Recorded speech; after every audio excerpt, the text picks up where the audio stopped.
Coba Anda bayangkan rutinitas harian di sebuah gedung perkantoran ya.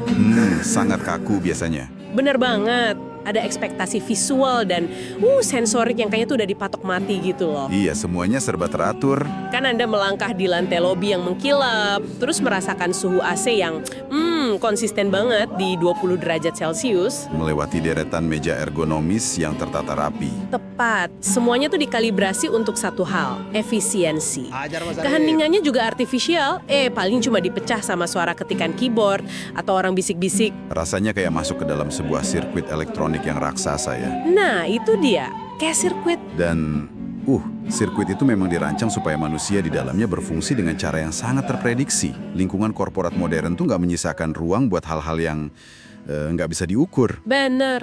Anda berjalan di jalur yang udah ditentukan. Anda duduk di kursi yang membatasi postur Anda. Bahkan Anda bernafas di udara yang udah disaring. Tapi, bayangkan kalau tiba-tiba Anda menaiki tangga darurat, mendorong pintu baja yang berat di lantai paling atas, dan melangkah keluar menuju rooftop gedung. Itu perubahannya drastis banget pasti. Banget. Tiba-tiba sirkuit steril yang kita omongin tadi tuh hancur. Anda langsung disambut sama terik matahari siang bolong, debu, suara bising kota, dan barang-barang bekas. Kontras yang sangat tajam ya. Sangat. Dan hari ini kita mau membedah sebuah dokumen draft naskah yang judulnya simple banget, bandit.docx. Dokumen ini merekam sebuah adegan di ruang sisa di atas atap tadi, pas jam istirahat. Iya, dan ini materi yang sangat menarik. Kan, buat saya ini bukan cuma cerita pendek biasa ya. Ini tuh potret mikrokosmik tentang Anda, tentang kita semua yang nyari celah udara di tengah himpitan deadline. Benar. Naskah ini sebenarnya adalah sebuah studi sosiologis yang sangat kaya ya. Oh iya? Iya, karena kita disuguhkan sebuah observasi tentang kelangsungan hidup psikologis. Dokumen ini merekam secara spesifik apa yang terjadi pada kognisi dan emosi manusia waktu pengawasan struktural itu tiba-tiba dicabut. Meskipun cuma sejam pas istirahat siang ya? Tepat sekali. Cuma butuh waktu singkat buat melihat perubahannya. Oke, mari kita rasakan dulu suasana di atas gedung ini. Mari kita mulai dari lensa yang dipakai di naskahnya. Format kameranya ya? Iya, naskah ini ditulis murni dari sudut pandang kamera genggam, entah itu handycam atau kamera smartphone milik karakter yang namanya Budi. POV orang pertama jadinya. Bener, layarnya nampilin rooftop bagian belakang yang agak berantakan, terus Budi lewat suara off-screen di balik kameranya, dia bertingkah seolah lagi ngerekam film dokumenter alam liar gitu. Mengobservasi teman-temannya. Iya. Dia nyorot karakter Alham yang lagi duduk di atas peti kayu bekas. Terus dia nyorot Edim yang lagi nyender di dinding pembatas beton, ngusap peluh di dahi, nyesep rokok. Sambil liatin jalanan di bawah ya. Nah iya, dan Edim ngeluh. Dia bilang, hit, panasnya siang ini nggak main-main ya. Pertanyaan saya, kenapa sih naskah ini milih format kamera bergoyang yang berantakan begini? Pilihan medium itu selalu bawa pesannya sendiri. Kamera genggam Budi yang nggak stabil ini, ditambah suaranya yang nggak difilter, itu secara instan ngeruntuhin dinding artifisial antara kita dan mereka. Oh, maksudnya kerasa lebih nyata gitu. Betul.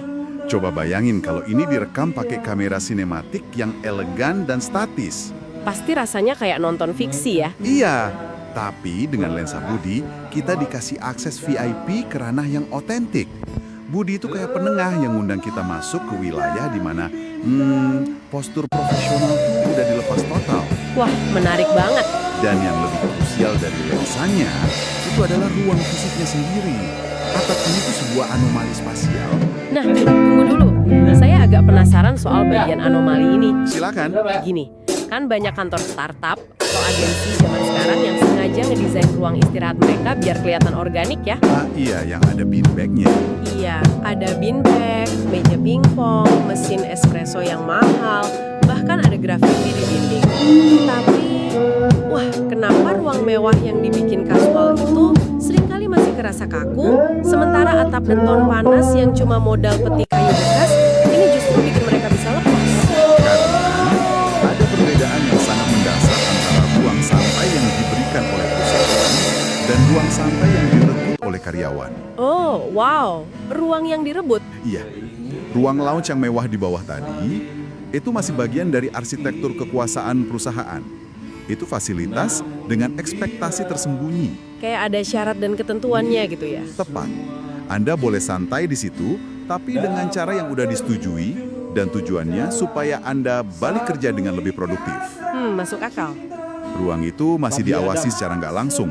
Jadi secara psikologis, karyawan tahu mereka masih ada di atas panggung korporat. Berarti mereka sebenarnya masih pakai topeng profesional mereka dong. Cuma versi kasualnya aja. Persis banget. Nah, beda sama rooftop belakang ini. Ini adalah ruang sisa.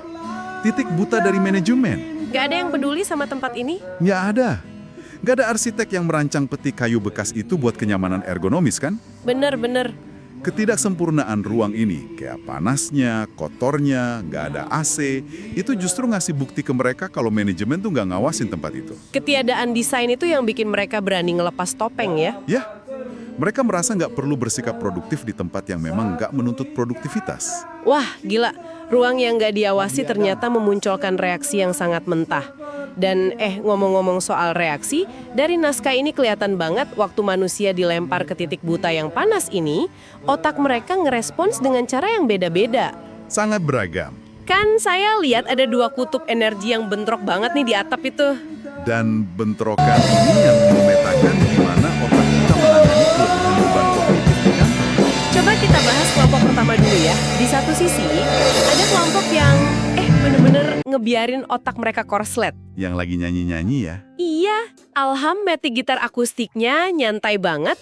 Di sebelahnya ada Arif dan Adam yang bersenandung. Dan ini bagian favorit saya nih, naskahnya nulis lirik yang dinyanyiin Arif secara spesifik. Lirik yang agak aneh itu kan. Aneh banget.